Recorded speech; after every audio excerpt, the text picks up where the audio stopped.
I'm Rachel Windchaser and welcome to Field Notes in Motion. These are observations from a lifetime of walking with horses.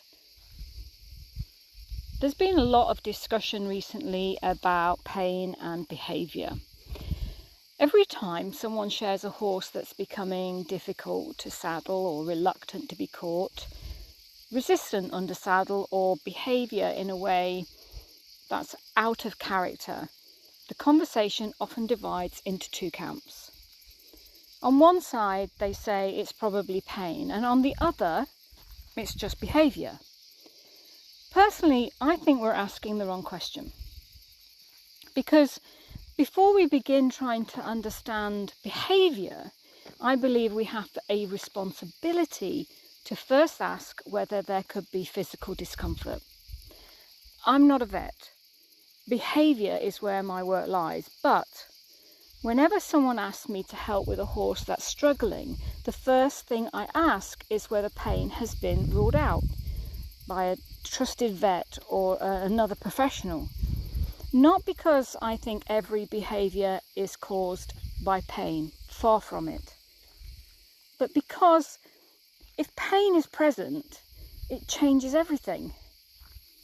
No matter how calm we become, or how good our timing is, or no matter how carefully we work to build confidence, if the horse continues to hurt, that discomfort remains part of every interaction.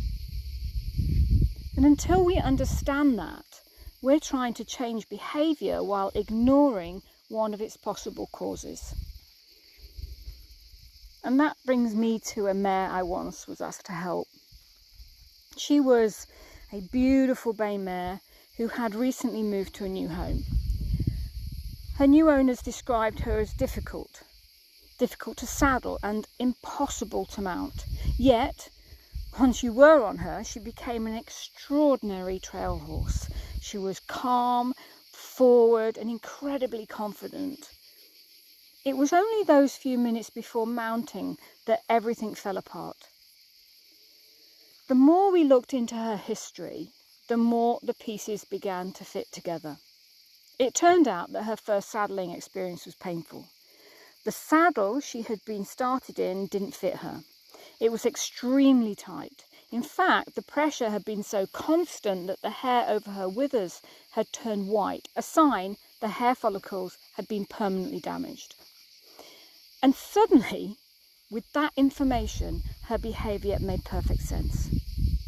She wasn't reacting to the saddle she was wearing today.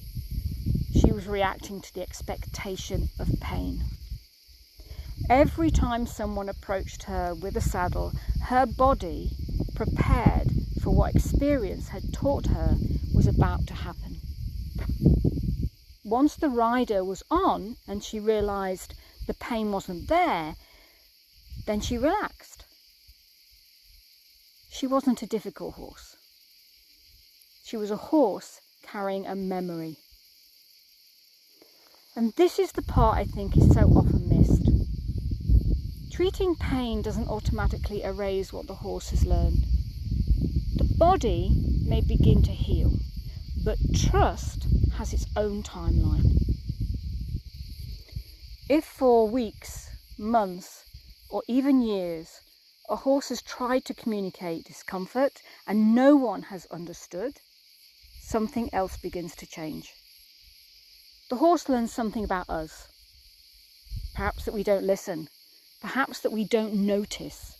Perhaps the safest option is to prepare for discomfort before it even arrives.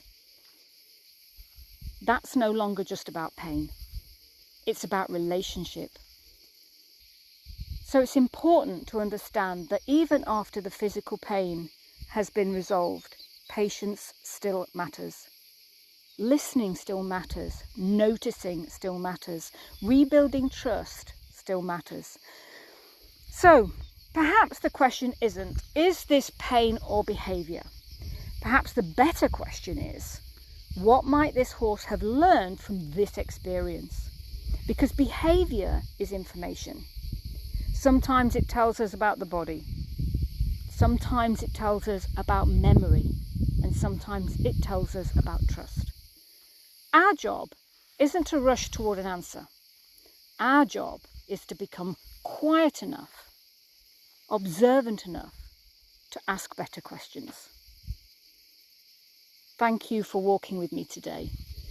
If this way of seeing horses resonates, there are more field notes like this.